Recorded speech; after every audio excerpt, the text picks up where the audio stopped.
Have you ever felt like you're awake in a world that's half asleep? Like you're seeing the patterns behind the noise, the emotions behind the masks, the motives behind the words? Most people believe they're aware, conscious, in control, self-possessed. But the truth? Most of us are moving through life on autopilot. We're swiping, scrolling, reacting, living emotionally instead of intentionally, speaking more than we observe, and missing what actually matters. Here's the harsh truth. Awareness isn't common, it's not automatic, and it doesn't come from knowing more. It comes from noticing more. There's a massive difference between reacting to life and watching it carefully, with clarity, with stillness, with purpose. Stoic philosophy teaches us something profound. Once you begin to truly observe, you can never unsee. That's what this video is about. It's not about being loud. It's not about showing off how smart or strategic you are. It's about becoming quietly sharp. The kind of person who sees the whole game while others are busy playing checkers. Now let me be clear. This isn't about manipulation. This isn't about domination or power games. This is about becoming mentally untouchable. It's about being so aware, so observant, so anchored, that you see things others miss, and because of that, you move differently. You speak less but with more weight. You respond slowly, but with precision. You stop trying to prove and you start to understand. That's the kind of awareness the Stoics lived by. That's the kind of influence that doesn't scream, it whispers. And when it does speak, people listen. In this video, I'm going to walk you through 4 powerful lessons rooted in Stoic philosophy. They're not surface-level tricks or self-help cliches. They're tools that rewire the way you perceive the world. Not just to help you win in conversations or negotiations, but to help you master your emotions, your relationships, and your presence. You'll learn how to see without emotion, and why detachment gives you clarity others don't have. How to step outside your own mind and see yourself the way others do, objectively, honestly, strategically. How to let silence lead and use restraint as a form of invisible strength, and how to read the hidden rhythms of life, the patterns people repeat, the unspoken language that governs behavior. And here's the beautiful part. You won't need to tell anyone you've changed. They'll just feel it. You'll stop being predictable, you'll stop being readable, and without ever raising your voice, you'll become the most quietly powerful person in the room. So if you've ever felt like there's more going on beneath the surface, if you've ever wished you could walk into a room and read it like a map, you're exactly where you need to be. This isn't just a lesson in Stoicism. This is a new lens for life. A way of seeing that rewires how you move, think, and interact with intention, not impulse. So take a breath, let go of distractions, and let's begin the journey toward mastering the art of quiet perception. Let's learn how to outsmart without anyone even noticing. Lesson 1. See without emotion. Let's start with something powerful. Emotion is not the enemy, but when it controls you, it blinds you. We all like to think we see things clearly, but have you ever looked back on a moment, maybe an argument, a decision, a reaction, and realized you completely misread it? That's not because you lacked intelligence. It's because your emotion filtered the truth. Here's what the Stoics believed. Clarity only comes when the water is still. Think of your mind like a lake. If it's stirred by anger, fear, or desire, the surface becomes chaotic, and you can't see what lies beneath. But if you pause, if you breathe, if you observe instead of react, that water settles, and what was hidden becomes visible. This is the first rule of silent intelligence. Don't let your emotions speak before your mind understands. People reveal so much more than they realize. They might say one thing, but their posture, tone, eye contact, and even their silence, those tell a deeper story. The mistake most people make? They rush to respond, They interrupt, they assume, they react emotionally. But what if next time you did the opposite? What if you walked into a room and didn't need to be noticed, didn't need to be liked, didn't need to say anything at all? What if you just observed? You'd start to see the micro-expressions, the discomfort behind fake smiles, the power plays hidden in casual words, the insecurity disguised as confidence. You'd begin to outsmart the room without opening your mouth. Let's be clear. Detachment doesn't mean indifference. It means refusing to be ruled by emotional impulse. It means recognizing, okay, I'm feeling anger right now, but that doesn't mean I have to act on it. Or, I'm nervous, but I'm still in control of how I show up. This kind of awareness builds something rare in today's world: mental untouchability. People can say what they want, circumstances can shift, but your clarity, your calm, untouched, that's strength. Not in noise, but in restraint. The Stoic philosopher Epictetus once said, "We suffer more in imagination than in reality." Think about that. The fear before the conversation is worse than the conversation. The anger you replay in your mind lasts longer than the actual insult. The jealousy you feed grows stronger than the truth itself. When we react emotionally, we suffer twice. First from the event, then from our reaction to it. The Stoics learned to break that cycle. They trained themselves to pause, to step back, to see without emotion and act with wisdom. So how can you start applying this? Here's a simple practice. Next time you walk into a room, say nothing at first. Don't look for approval. Don't offer opinions, don't fill silence, just observe. Ask yourself, what energy does the room carry? Who's speaking the loudest and why? Who's quiet and what might they be holding back? What isn't being said? Then, when you finally speak, do it with calm clarity. Because by then you'll be responding, not reacting.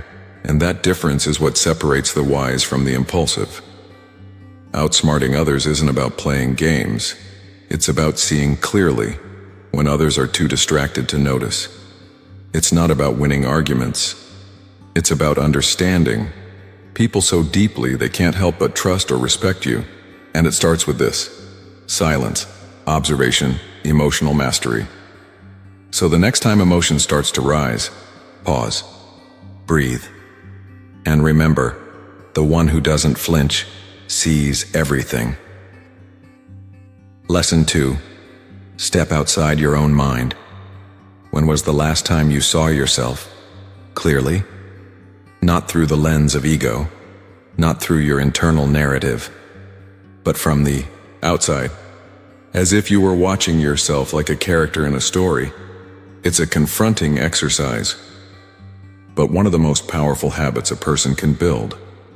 Most people believe they're self-aware. They think they're confident. They think they're calm, focused, composed, but step into a room with them under pressure, and you start to see the cracks, the nervous gestures, the rushed words, the subtle body language that tells a completely different story than the one they think they're projecting. Your mind may lie to you, but your body rarely does. The Stoics knew this well. They practiced constant self-examination. Marcus Aurelius, in his journals, didn't write to impress others. He wrote to observe himself, to correct his thinking, to ask, am I living with intention, or am I just reacting today? Here's a simple Stoic principle. If you can't see yourself clearly, you can't lead yourself clearly. And if you can't lead yourself, you'll always be led by emotions, by chaos, by other people's expectations. So what's the solution? Practice stepping outside your own mind. Imagine watching yourself like an outsider. You walk into a conversation. How do you come across? Do your words match your values? Do your actions match your confidence? More importantly, how do you behave under stress? Do you fidget when you're challenged? Do you interrupt when you're unsure? Do you laugh nervously when silence would serve you better? This isn't about judgment. It's about observation without ego. Because once you can see your own patterns clearly, you can break them. Now here's the good news. You don't need to fix everything today. This isn't about overnight transformation. It's about awareness. And awareness is like interest. It compounds. If you improve just 1% a day in your posture, your tone, your stillness, your patience, that growth stacks, quietly, powerfully. And soon you're not the same person anymore. Not because you shouted about it, but because you moved differently, because you saw differently. Leadership doesn't begin with others. It begins with you. Before you influence a room, you have to manage your presence. Before you control your words, you have to understand your impulses. And before you earn respect, you have to respect your own attention. The people who move with quiet confidence, they've practiced this. They've watched themselves stumble, overreact, get nervous, and they've used that insight not to shame themselves, but to sharpen themselves. They lead their emotions. They don't follow them. So here's a challenge for you. For the next 24 hours, become your own silent observer. Notice how you enter rooms. Notice how you sit when you're alone. Notice what your hands do when you speak, what your voice does when you're unsure. And ask yourself, is this who I want to be? If yes, double down. If not, adjust. Quietly, intentionally. Because true transformation doesn't start in public. It starts in the mirror no one else sees. And once you step outside your own mind, you'll finally have the power to move through the world with quiet clarity. Don't just live your life. Observe it, then lead it. Lesson 3. Let silence lead the room. There's a force more powerful than shouting, more commanding than charisma, more persuasive than intellect. It's silence. We live in a world addicted to noise. Everyone wants to speak first, speak loudest, and speak most often. But in that rush to fill the air with words, something rare and powerful is lost. Silence. Real, intentional silence.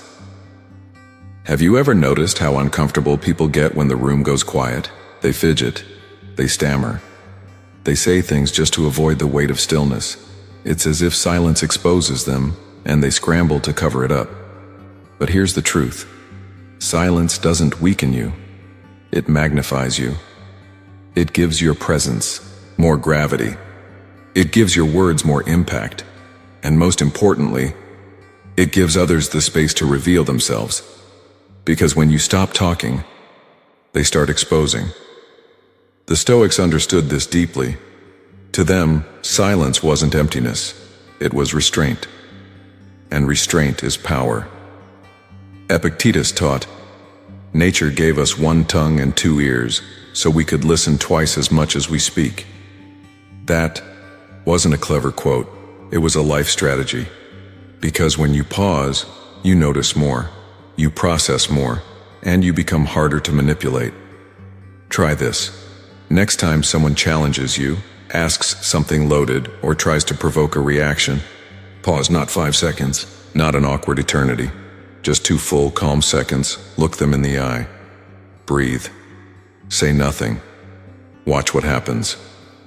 That pause, it breaks the rhythm. It unsettles expectation, and it forces the other person to carry the weight of their own words. It reveals their insecurity, their impatience, their over-explaining. All while you remain composed. This isn't manipulation. It's emotional discipline. In fiction, few characters embody this better than Ayano Koji, a protagonist who rarely speaks unless necessary, but when he does, everyone listens. He doesn't fight for attention. He doesn't react emotionally. He uses silence like a blade, precise, measured, and always strategic. And what makes him so compelling? It's not what he says, it's what he doesn't say. That mystery, that stillness, that internal calm that makes people lean in. You don't need to be Ayano Koji, but you can learn from him. Think of the most magnetic people you've met. Were they loud? Overbearing? Always the center of attention? Or were they the ones who spoke with care, who listened deeply, who didn't rush? Silence creates tension, and tension, when held with confidence, creates authority. When you speak, less people listen more. When you wait, your words carry weight. When you resist the urge to interrupt, you gain a different kind of power, the kind that doesn't need permission to be respected. So let me leave you with this. Let silence lead the room. Not because you're timid, but because you're in control. Not to intimidate, but to observe, absorb, and understand. Not to manipulate, but to speak only when your words serve a higher purpose. Next time you're tempted to rush in with a response, try this. Pause, breathe. Let the silence speak for you, because when used with wisdom, silence doesn't weaken your presence, it defines it. Lesson 4. Read the unseen rhythm of life. Have you ever watched a chess master in action? They don't move randomly. They don't react impulsively. They read the rhythm, the flow of the game before making their move. Life is no different. The wisest people, the ones who quietly shape outcomes, are not the loudest in the room. They are the most observant. People may seem complicated, but their behavior isn't. We are creatures of habit. We walk the same paths, think the same thoughts, react to the same triggers. Your coworker always sighs before asking for help. Your friend touches their watch when they're uncomfortable. Your partner changes their tone when they feel unheard. The world is full of invisible rhythms, but you can't hear them if your mind is loud, and you can't see them if you're always trying to be seen. The Stoics called this stillness of perception. Noticing, not judging, not reacting, just witnessing the way things move. Here's where it gets powerful. Real leverage doesn't come from dominance. It doesn't come from pushing harder or speaking louder. It comes from noticing what others miss and using it with integrity. Let's say you're in a negotiation. One person wants money, another wants prestige, a third wants to feel heard. If you treat them all the same, you lose. But if you watch, really watch, you'll start to see what they value before they even say it. Maybe it's the way their face lights up when their work is praised, or how they interrupt less when you mirror their pace of speaking, or how their tone softens when you say their name. That's leverage, but it's subtle, almost invisible, and that's why it works. Take something as simple as someone's daily routine. They always grab coffee at 7:30 a.m. They walk the same route. They scroll the same app during lunch. Most would overlook these details. But those who observe here, who live with eyes wide open, can spot comfort zones, vulnerabilities, and preferences. Now, to be clear, this isn't about manipulation. It's about awareness. It's about being in rhythm with life, not forcing it but flowing with it.